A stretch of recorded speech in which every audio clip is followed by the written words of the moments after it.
Hi, good evening. இன்னைக்கு சில historical ஒரு கேரக்டரை பற்றி பேசலாங்கிறது என்னோட ஷேர் பண்ணுறதுக்காக வந்திருக்கேன்.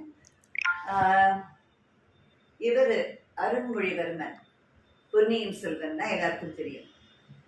அவரை பற்றின சில அருண்மொழிவர்மன் பட்டத்துக்கு வந்த 3வது வருஷமே, அதாவது AD 988 சேர பாண்டிய மன்னர்களை தோக்கடிச்சு, அவங்களை தோக்கடிச்சதுனால அவனுக்கு மும்முடி சோழன், அவங்களோட கிரீடத்தை பறிச்சதுனால அவனுக்கு 3 முடி, அதாவது சோழ சேர பாண்டிய மன்னரோட இது கிடைச்சதுனால அவனுக்கு மும்முடி சோழன்கிற பட்டம்.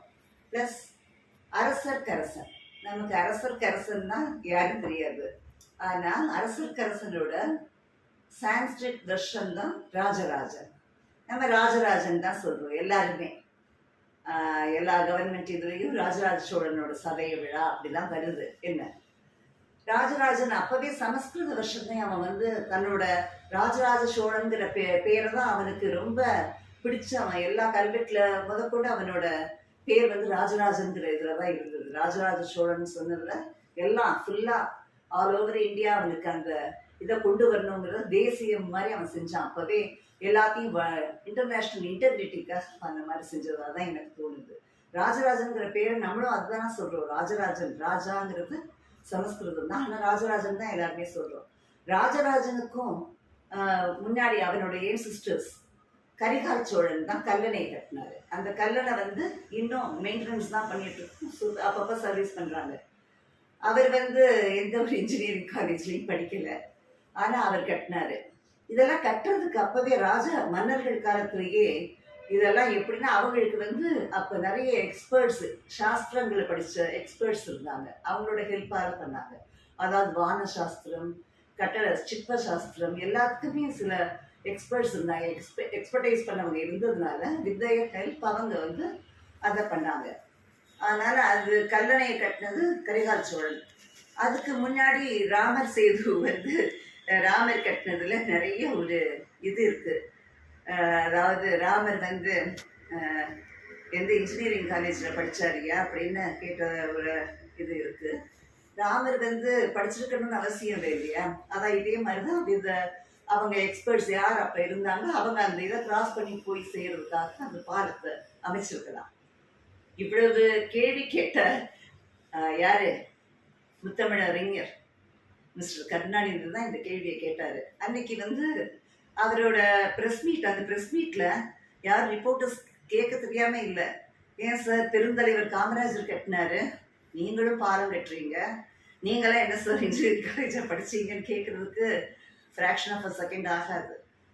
இவங்க எப்படி ஒரு எக்ஸ்பர்ட்ஸோட அதை படிச்ச ஒரு ஆஃபீஸர்ஸை வச்சு அவங்க ஹெல்ப்போட கட்டினாங்களோ அதே மாதிரி தான் இவங்களும் கட்டியிருப்பாங்கங்கிறது தான் ஒரு பிலீஃப். அதுவும் தவிர ராமாயணம் ஒரு இமேஜினேஷன் அப்படின்னு சொன்னா, ராமாயணமும் மகாபாரதமும் இப்படி இமேஜினரி எபிக்ஸா நம்ம ஹிந்துஷா இதுல வருது. ராமாயணம் மகாபாரதத்தை பேஸ் பண்ணி தான் டெய்லி பேசிஸ்லயே உங்களுக்கு டெய்லி டே டு டே பேசிஸ்லயே வர எல்லா இன்சிடென்ட்ஸுமே. ராமாயணத்துல ராமன் ஃப்ரெட்டர்னிட்டி, பிரதர்ஹுட், தன்னோட கூட பிறந்தவங்க மட்டும் இல்லாம வெளியில இருக்கிறவங்களையும் தன்னோட சகோதரர்களா ஏற்று அவங்களோட உதவியை தான் நாடி அவங்களெல்லாம் எல்லாரையுமே ஏற்றுக்கிட்டாங்க. அப்ப அவன் எல்லாம் சகோதரத்துவத்தை, இன்டெகிரிட்டிய, ஃப்ரெட்டர்னிட்டியை அவன் ரொம்ப வளர்த்தான்னு சொல்லணும். அவன் குரோத்துக்கு ரொம்ப இதாக இருந்தான் ராமன். அப்ப மகாபாரதத்துல உபதேசம் பண்ண கிருஷ்ணர் உபதேசம் பண்ணாரு அர்ஜுனருக்கு. அந்த உபதேசத்தை தான் ஹிந்துஸோட ஹோலி புக் கீதாவா எடுத்துக்கிறோம். எப்படி ஒரு கிறிஸ்டியன்ஸ்க்கு ஒரு ஹோலி புக் பைபிள், முஸ்லிம்ஸ்க்கு குரானா இருக்கோ, அது மாதிரி ஹிந்துஸோட ஹோலி புக் கீதா. இது எல்லாம் இமேஜினேஷன் சொல்லி டைவர்ட் பண்றதுக்கு ரொம்ப சில்லி அந்த மேட்டர்லாம் எடுத்து நம்ம யாருமே எதுலேயும் எக்ஸ்பர்ட்ஸ் இல்லை. நம்ம எல்லாருமே நுனிப்புல் தான், மேலே தான் எல்லாரும் இது பண்ணிட்டு இருக்கோம். எதுவுமே டெப்த் இன்டெப்த் யாருக்கும் தெரியாது எந்த ஒரு இதை பற்றியும். அதனால எதை ஒன்றுமே இது கற்றது கல்லளவு, கல்லாதது கடல் அளவு, உலகளவுன்னா சொல்ற இதெல்லாம் இருக்கு, கோர்ஸ்லாம் இருக்கு. அதனால யாரும் எதை பற்றியும் ஹேர்ட் பண்ணாம நல்ல ஒரு இன்டெகிரிட்டியை வளர்க்குறதுக்கு பாடுபட்டா எல்லா லீடர்ஸும் எலெக்ட் பண்ணவங்க எல்லாருமே இருந்தா ரொம்ப நல்லா இருக்கும். இது இன்னும் நல்ல சுபிட்சமா இருக்கும். அவங்களை என்னைக்கும் யாரும் மறக்காம அவங்க இருக்கிறதுக்கு நல்லாவும் இருக்கு. Okay bye.